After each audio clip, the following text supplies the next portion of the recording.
Israel का सुरक्षा कवच बनेगा थाड। ईरान की मिसाइलें होंगी बेअसर। थाड मिसाइल क्या है? थाड क्यों है खास? थाड कैसे करता है काम? नमस्कार दोस्तों, आज इस वीडियो में हम थाड के बारे में ही बात करेंगे जो अमेरिका ने इजराइल को सुरक्षा हेतु दिया है। नमस्कार दोस्तों, मेरे वीडियो पे आने का मेरे चैनल पे आने का आप सबका स्वागत है।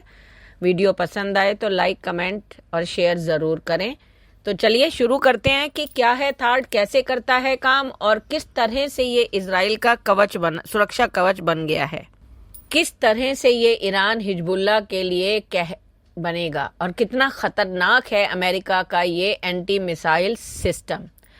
आप तो जानते ही हैं कि रूस यूक्रेन के बाद अब मिडल ईस्ट जंग का अखाड़ा बना हुआ है। ये वर्ल्ड वार की एक आहट सी है। पिछले साल जो है हमास और इजराइल के बीच हुई जंग शुरू अब लेबनान तक पहुंच गई है। पिछले दिनों इजराइल पर सैकड़ों मिसाइलें बरसाकर ईरान की भी इस जंग में एंट्री हो चुकी है। अमेरिका भी अब खुले तौर पर जो है इजराइल को सपोर्ट कर रहा है।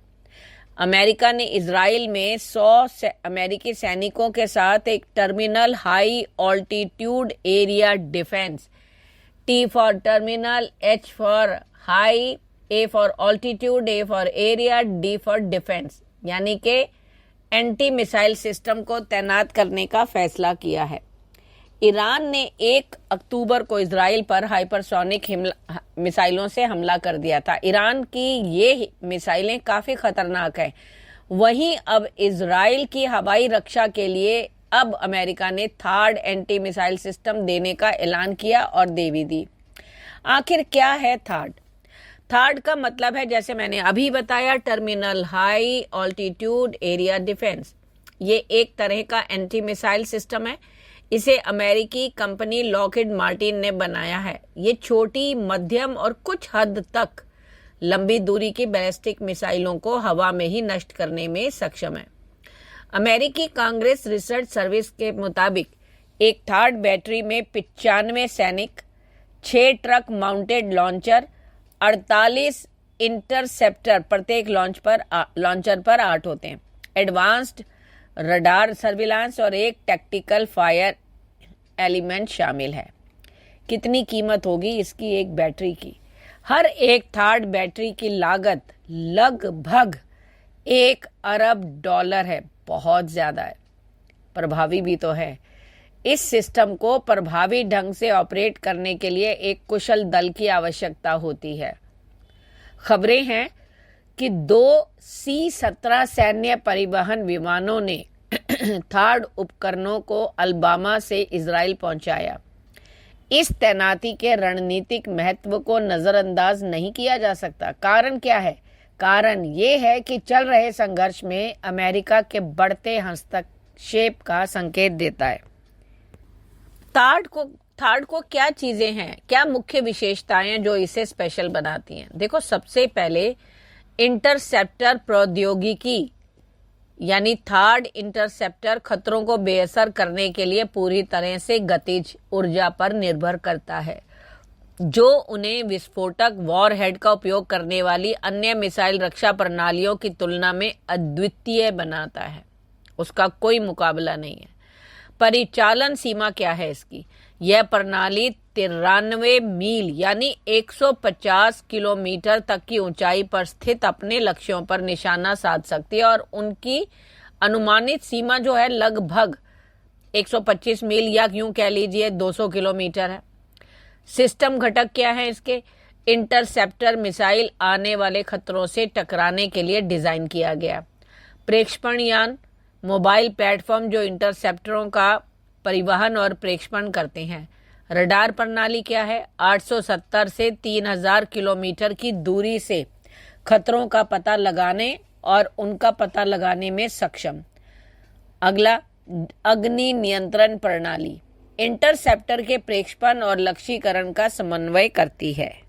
किस तकनीक का करता है ये इस्तेमाल? देखो, थार्ड जो है वो हिट टू किल तकनीक का इस्तेमाल करता है, यानी यह दुश्मन की मिसाइलों को सीधे टक्कर मारकर उन्हें नष्ट कर देता है।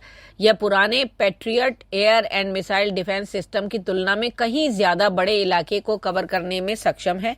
इसे जल्दी से कहीं भी तैनात किया जा सकता है। यह धरती के अंदर और बाहर दोनों जगह मिसाइल खतरों को से निपटने में सक्षम है।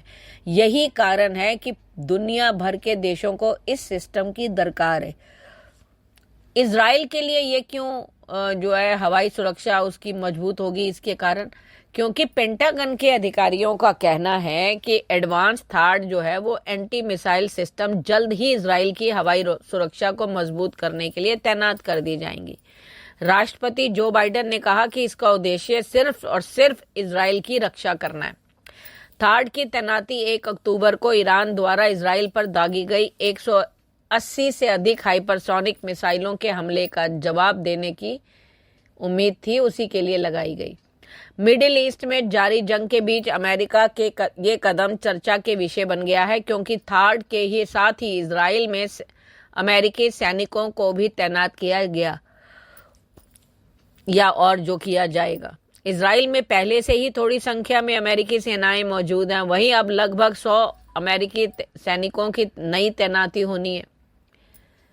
अमेरिका सैनिक जो हैं वो इजराइल की सुरक्षा करने में लगे हैं। हाल के महीनों में अमेरिकी सैनिकों ने मिडिल ईस्ट में ईरानी हमले के दौरान युद्धपोतों और लड़ाकू विमानों से इजराइल की रक्षा में सहायता की है।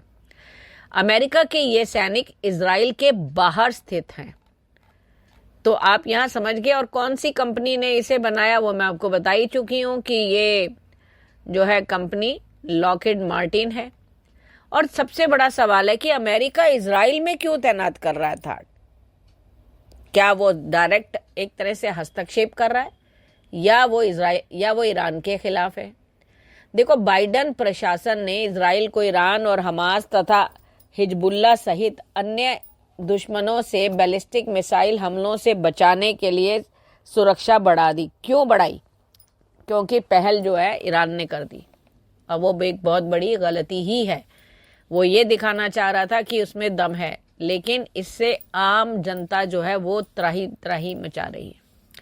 यह तब हुआ था जब इजराइल ने लेबनान में एक भीषण सैन्य हमला किया, जिसमें एक हफ्ते के अंदर हिजबुल्ला के नेता हसन नसरल्ला सहित उसके अधिकांश शीर्ष नेता मारे गए। इजराइल ने गाजा पट्टी के फिलिस्तीन क्षेत्रों को बर्बाद करते हुए हमास के कई कमांडरों को भी खत्म कर दिया।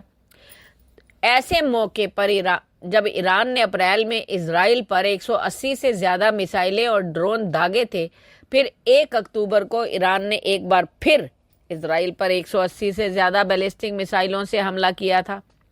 इजराइल ने कई मिसाइलों को अपने एयर डोम सिस्टम से उड़ान के दौरान ही हवा में रोक दिया था। ईरान की कुछ मिसाइलें इजराइल के रिहायशी इलाकों में भी जा गिरी थीं। देखो, कहीं ना कहीं तो कोई नुकसान तो है ही है। तब से अमेरिका ने इजराइल को ईरानी हवाई हमलों से बचाने की कसम खाई है। और थार्ड की तैनाती का मतलब क्या बनता है? देखो, रिपोर्ट की अगर हम बात करें तो थार्ड एंटी मिसाइल सिस्टम की तैनाती ऐसे समय में की गई जब अमेरिकी अधिकारियों का मानना था कि इजराइल ने तेहरान के सैन्य और ऊर्जा बुनियादी ढांचे को निशाना बनाया। हालांकि बाइडेन ने सार्वजनिक रूप से तो ईरान के परमाणु स्थलों पर इजरायली हमले का विरोध किया है, लेकिन ये सब तो कूटनीति है। ईरान के ऊर्जा बुनियादी ढांचे पर हमले के बारे में अपनी चिंताएं भी व्यक्त की थी। और आगे क्या हुआ? थार्ड को लेकर ईरान ने भी दे दी खुली धमकी। कैसे? उसने कहा कि अगर इजराइल जवाबी कार्रवाई करता है, उसके परमाणु प्रतिष्ठानों पर हमला करता है, तो वे और भी कठोर जवाब देंगे। ईरान के विदेश मंत्री अब्बास अरागची ने रविवार को पहले ही चेतावनी दे दी थी कि अमेरिका अपने सैनिकों को इजराइल में अमेरिकी मिसाइल सिस्टम संचालित करने के लिए तैनात करके उनके जीवन को खतरे में डाल रहा है। आपका क्या विचार है? आपको क्या लगता है? क्या अमेरिका को बीच में हस्तक्षेप करना चाहिए था? ये एक तरह से तीसरे युद्ध की ओर जो है ये एक दूसरे के तनाव जो है बढ़ा रहे हैं। अपने कमेंट कृपया ज़रूर दें, शेयर करें, लाइक करें। धन्यवाद।